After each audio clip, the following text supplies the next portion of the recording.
Welcome, welcome, welcome. Connect them to the Connect Network TV right here on the CW Miami WSFL channel 39, where we explore the fascinating world of personal branding and really its influence in today's competitive landscape. I'm your girl Stitches, and my gal pal Sandy Glant is off today, but it's all good. Here with us, we have some of the hottest movers and shakers. And like I say from time to time, we like to sprinkle around some amazing men as well. But joining us this morning, he's really going to be uncovering the secrets to viral success and entrepreneurial triumph. Today, we have the honor of introducing an extraordinary guest who has experienced an incredible journey to achieve online fame. Please give a wonderful, warm welcome. He's not too much a newbie to South Florida because 65-degree weather, he's cold. So he's officially Floridian. Give a warm welcome, new to the Connect fam, Mr. Brian Breach. Hi, Brian. Stitches. The only reason I came on the show so I can say snitches get stitches. That's all I wanted to know. How are you? I appreciate you. Thank you so much for joining us. So, Brian, let's get straight into it. Truly the visionary behind Make Me Viral Media, a true master of viral content creation. And just by your personality, I could already tell this is going to be great. So let's get into it if we can. Viral sensations and captivating TED Talk have really propelled you into the world of limitless possibilities, and really not stopping there. You're now on a mission to, and correct me if I'm wrong, you're now on a mission to transform your very own backyard into an enchanting wonderland for content creators. Is this true? Fact or fiction? Yeah, no, 100% fact. So initially it was supposed to be on a bigger scale, and I'm actually still working on that, but I want to kind of like a smaller model. And I remember just sitting here and I'm looking around my house, and I'm the type of person that tries to monetize almost everything. And I'm just looking around like, how can I monetize this place? My house is now my office. I moved from another office, and my home office has always kind of been the home where I've generated the most money. So I look at this whole house that I live in as my office. So I just remember thinking my backyard is completely like diminished. Grass doesn't grow back there. And I'm like, you know what? Let me start formulating an idea to create something called Make Me Viral Village, build out like 22 content creation areas, from an army area to an Adam and Eve area to a toxic area to a red room, and create this whole, like you said, I love how you worded it, the enchanting area outside, rent it out, have events there, parties, have content creators, people shooting videos, models, whoever it is, to come and shoot their content there. And we're about 60-70% done. It is going to be bananas, to say the least. I love that. So let's delve into it a little bit. Some of the incredible moments can you share with us that really led to where you are today? I know there were many, but let's pinpoint some key ones. Yeah, absolutely. So just to take it back a little bit further, believe it or not, I was actually a hip hop artist. So that's why I started. It was, long story short, I wasn't able to get a 9-to-5. After being at my last 9-to-5 for 4 years, a lot of stuff happened. They let me go because I was too focused on music. And I had some legal issues during that time. And I literally at that time couldn't get a job. So I was thrown to the wolves. And I was always an entrepreneur by default regardless. But now I was full on entrepreneur, no 9-to-5 to lean on. I have to make it happen or not. So we started opening for a lot of major hip hop artists, throwing shows in South Florida hip hop. We converted that into a hip hop label, then had a 30,000 square foot warehouse, opened up a printing business, had a hip hop blog called Get That Paper Son. But during the time that I was creating the independent label with my partner, Lex One, who went on to have a platinum record, amazing career, we learned to grow social media for all our artists, and that kind of launched the business later on. Now, when I was pivoting out of music because I wasn't getting to where I wanted to get with music, I remember writing on a whiteboard saying you have 1 year to go viral, because I always implemented humorous stuff in the hip hop stuff anyway. And that was kind of my next move on social media. There was a lot of people blown up posting skits and social experiments. So I went on this crazy 1 year journey. And again, I wrote on a whiteboard, you have 1 year to go viral. And 6 months through that year, I was given the opportunity to do a TED Talk. The combination of the TED Talk and that viral video led me to being asked to be on hundreds of podcasts, magazine covers, radio, TV, and all this stuff. And it's created opportunities. So in the process, I created a marketing agency called Make Me Viral Media, where I was able to duplicate the same success from what I experienced for my clients. So I'm able to get people on major publications because I've had my interactions and my one-on-ones with these publications, get people on the cover of magazines. And we learn how to do social media management and content creation through the process of me going viral. So we duplicate that same success for our clients. So that's kind of the journey. There's a million points to really pinpoint here, but that was kind of the very quick synopsis of my journey. I love it. And as a successful entrepreneur, what advice would you give to really an ambitious individual who wants to go viral as well? And most importantly, I want to ask, what were some important lessons that you've learned along the way that you can share? Yeah, absolutely. So what I would give, and this doesn't necessarily, not advice on how to go viral right now, but for a young entrepreneur coming up, one of my biggest piece of advice is, and I swear if I can go back in time, it would be cut out all the time wasters in your life. By that, I mean chasing girls, going to club, wasting times playing video games with your boys on the weekends, doing this, doing that. Cutting out that time wasters. Now, if I could have gone back to when I was 20, 21, 22, if I can literally accumulate all the time I wasted going to hang out, wasting time, chasing girls or whatever it was, I'd probably have an extra 4 years under my belt. Just, and I'm not saying all that time was wasted. They were great experiences. Me and my boys get to share great memories and we reminisce every once in a while. But, at a young age, especially with social media now, if you just cut out the time wasters, you focus on what you're doing, you can get ahead a lot quicker. Also, saving your money. Everybody has a different take on this. Someone like a Grant Cardone, he's always like, get rid of your money. Don't save it. Don't save anything. And I get his point, and he's rich already. So it's a little bit easier for him.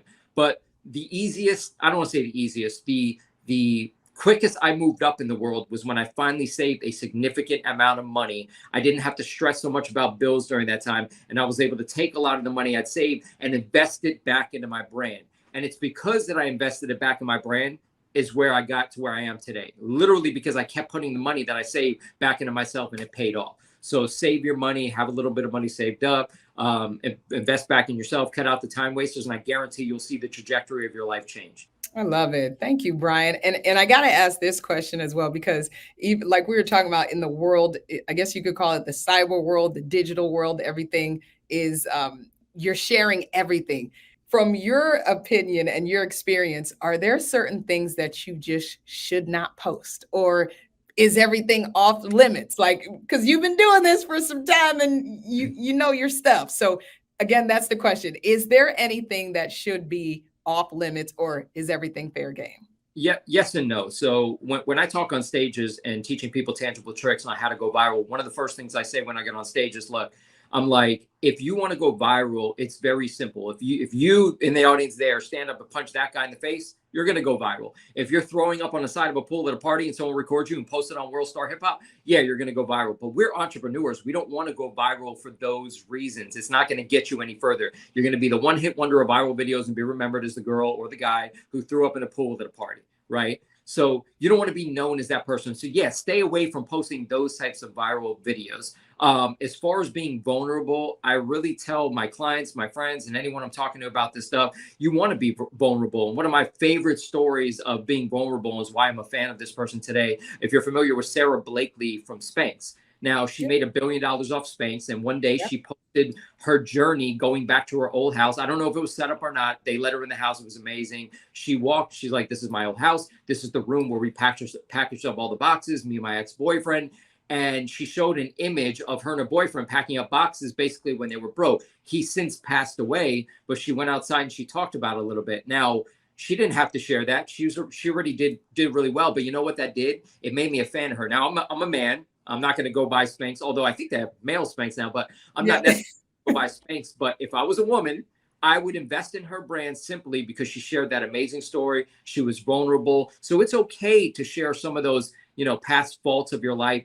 I share online how I went through my legal troubles and it didn't allow me to get a 9-to-5 again. You know what? People resonate with that stuff and it makes people feel like, this person is relatable and it makes them feel like you went through the same thing. So I'm okay with posting a lot of your past stuff online. But, all I know is if I was a kid, though, in my 18, 19, 20 and social media was a little bit more prevalent back then. It was, but, people weren't posting as much and there was no stories back then. I would keep a lot of the stuff that I went through and did offline. So to make it simple.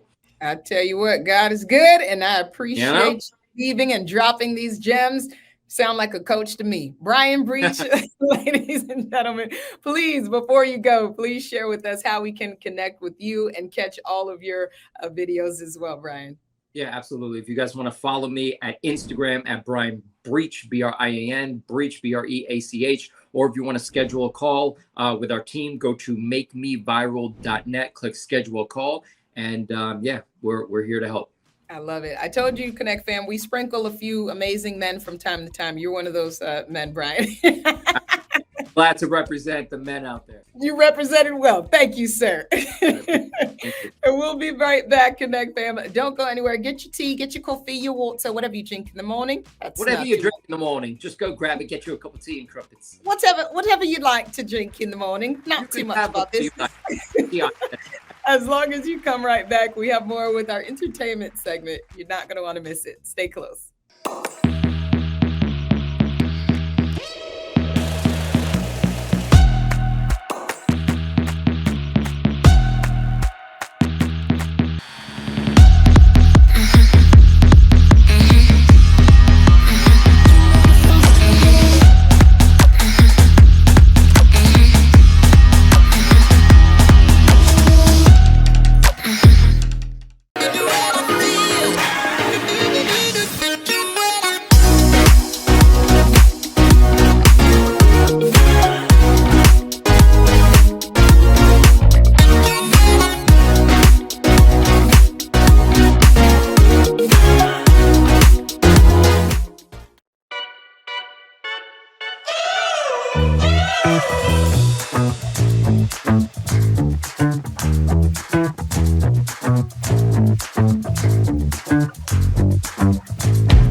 I'm Calvin Lamont, and we are from HETV's Buy to Build It, and you can follow us on Instagram at the Krystal Lamont and at the Calvin Lamont, and we're excited to be here.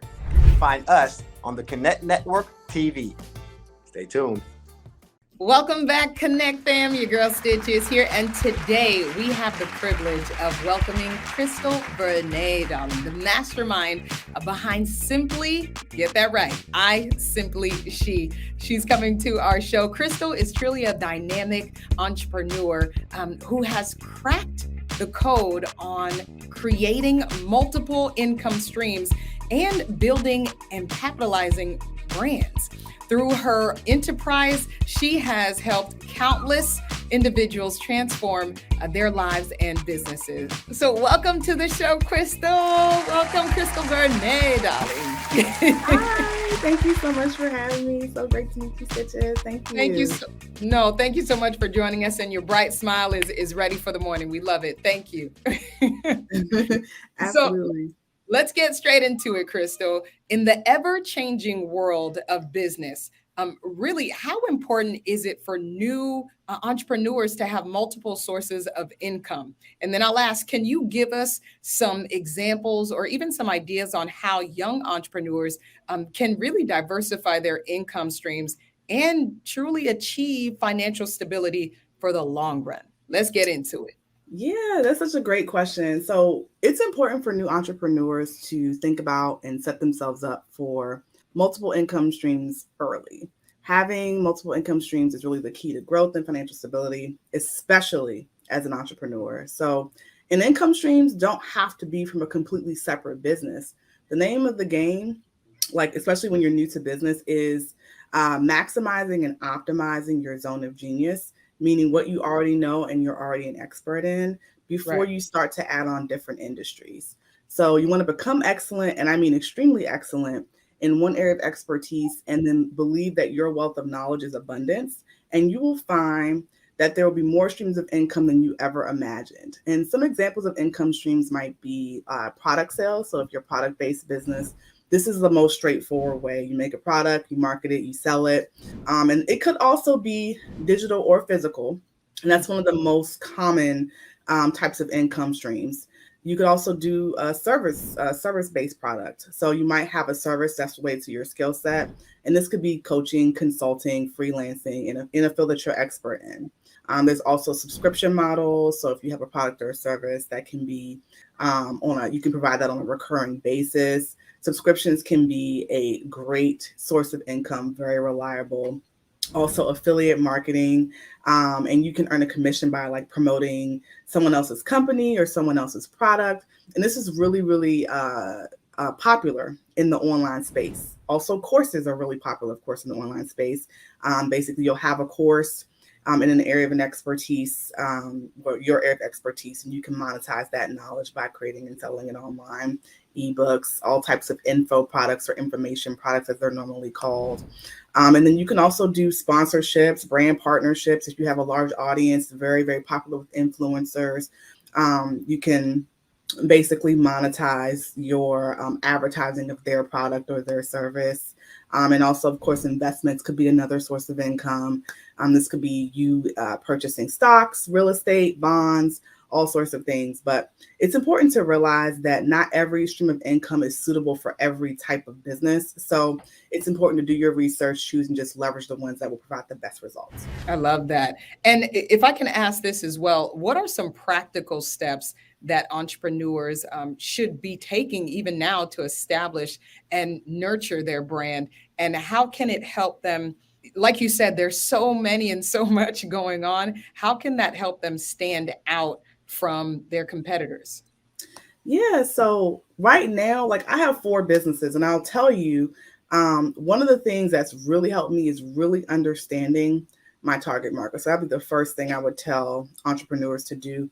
Really get to know your target market, understand who your ideal customers or clients are, what they value, what their needs are, and then work really hard at defining your brand, more than just the logo and the font and the company name, but what's your mission, what's your vision, what the values are, and what's going to be that thing that really sets you apart from competitors in your industry.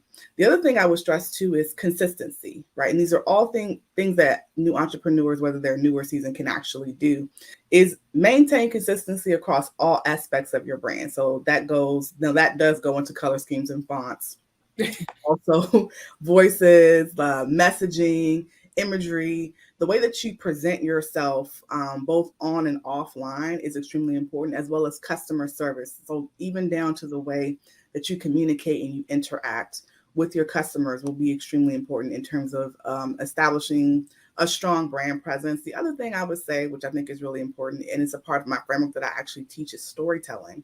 Stories are one of the oldest ways that we communicate in the world. And it's a very powerful way to connect with your audience on an emotional level. So if you can create a compelling brand story that really resonates with your ideal clients, they're going to value that, relate to you, and remember you from all the other competitors out there within your industry. And you know what? I'm glad you touched on customer service, because for some reason, and you could agree with me or not, but for some reason, after the pandemic, it's like customer service like went out the complete door. So if you can, especially for those who are new in the business world, what would be, I know this is off the cuff, but what would be a good example of great customer service, especially in this new cyber world where a lot of businesses are even online, like you said, and dealing with social media? What's a good example of good customer service? Yeah, and I think, especially since a lot of folks are starting businesses in the digital world, I Yes. think follow-up is one of the most important things, and follow up in a timely manner. Nice. Most people, when they start, their solopreneur, so it's only them. So it's kind of like whatever customer service that you offer, make sure you can actually execute at that level. Mm. Meaning, like, if you're going to get back to people, you're going to say, well, I'm going to respond to you in 1 business day or 2 business days. Make sure that that's actually possible, and then Nice. actually do it. So it's kind of like your customers kind of get accustomed to whatever type of service that you provide. So if they are accustomed to timely responses, then the word gets out that your company provides timely responses, and there with that in itself will be great customer service. If you, like, most people or most brands that I deal with, like locally, do not follow up. And I think that's one of the things that really lets their customers down. And so if you can just get in the habit of just following up, I think that would actually differentiate you from most brands in your industry. That's great. Thank you so much for sharing that. So let's switch to this. When you're starting out in business, there's so many things demanding, your attention. In your opinion, how essential is it for really young business owners to focus on activities that actually generate revenue? If you can just share some practical tips or strategies that can really help them identify and prioritize activities that really have the biggest impact on their bottom line. Yeah, this is a big one, especially for new businesses. And it's a hard lesson learned. And I think if you ask any seasoned business owner what the most important task in running their business is, they're going to probably say all of it. Right. However, there are some activities that are far greater use of our time and importance. So, and I'll say this, different levels of business require different versions of you and require you to move differently. So like somebody who's having like a 3 or 4 figure month earner is not going to move the same as a 5-figure month earner, is not going to move the same as a 6-figure month earner, right? So to get to each of those points, though, the one thing that is consistent is the presence of revenue and increasing revenue, which means that the people operating at those levels focused on revenue generating activities to get to that point. So for someone just starting or trying to increase their revenue, you can increase it by focusing on and identifying your revenue generating activities first. So some things that might help you do that is to identify your core products or services. So whether you're a product-based business or a service-based business, identify what those products or services are that generate the majority of your revenue. These are your core offerings. Then you're going to look at your customer data after that. Like actually look at the numbers and see what people are buying. We don't go on feelings. We want to go on facts. So what are people buying? And that's good. Don't go, wait a minute now, Krystal. Don't go off of feelings, go off of facts. Proceed. Thank you. Yes, because this will give you a clear understanding of what's actually driving your revenue, what is actually driving your business forward. And to piggyback off of that, monitor your sales activities, right? So like, when are you making sales? What's selling? Who's buying? Like who's buying it? All those things go into revenue generating activity. A few others might be market research. So you might actually do some research in the marketplace and see what people are buying, what the demands are, what the trends are. Also, listen to your own customers, right? Mm-hmm. They will tell you what they want, what they need.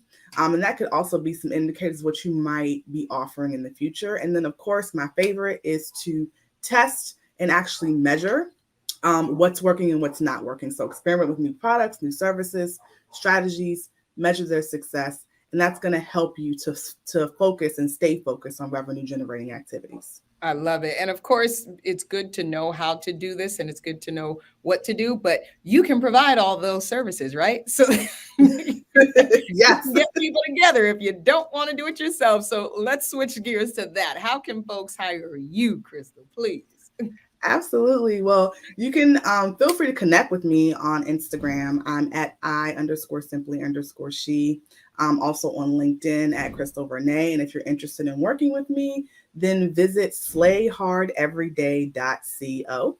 Again, that's slayhardeveryday.co. And just book a free clarity session. And we'll just have a talk and see if it's a good fit for us to work together. I thank you so much for sharing the wealth of knowledge and information that you have. And I'm sure we'll have you back again. Krystal Vernee, honey, thank you so much. What a great way to kick up our Saturday. Thank you, Krystal. A good tap for you. We don't clap here. We tap, tap. Tap, tap, Krystal. Crap, tap, tap. Yes. Thank you so much for having me. No problem. Stay tuned, Connect fam. We will be right back.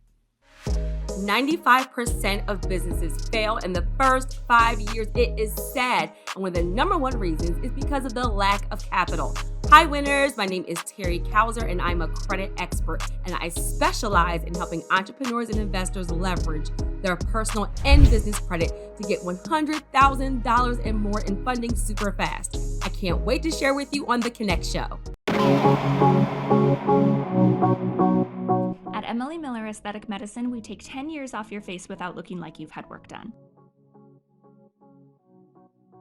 How we do this is, as experts in the world's #1 medical grade skincare line, we craft a program unique to you that's going to transform your skin. For a virtual skincare consultation and our online store, visit emily-rn.com and use the code CONNECT for 10% off your purchase.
Welcome back, Connect fam. Your girl Stitches is here, and my gal pal Sandy Glenn is off today, but she will be back next week.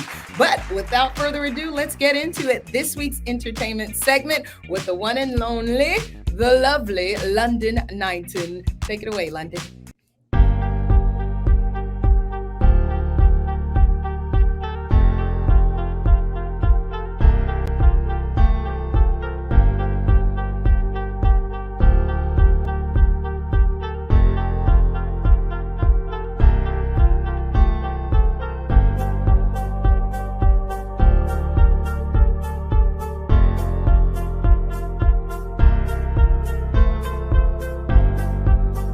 Well, thank you so much to Krystal Vernee and all of our amazing guests, Mr. Brian Breach, and of course, the lovely London Knighton with our entertainment segment. So, of course, you can binge watch past episodes Netflix style. Just head on over to our website right now, theconnectonline.com, and we will see you right back here next week on the CW Miami WSFL Channel 29. I'm your girl Stitches. Sandy Glenn will be back next week.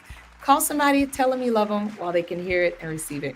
God bless, Connect fam. See you next week. Love you for free.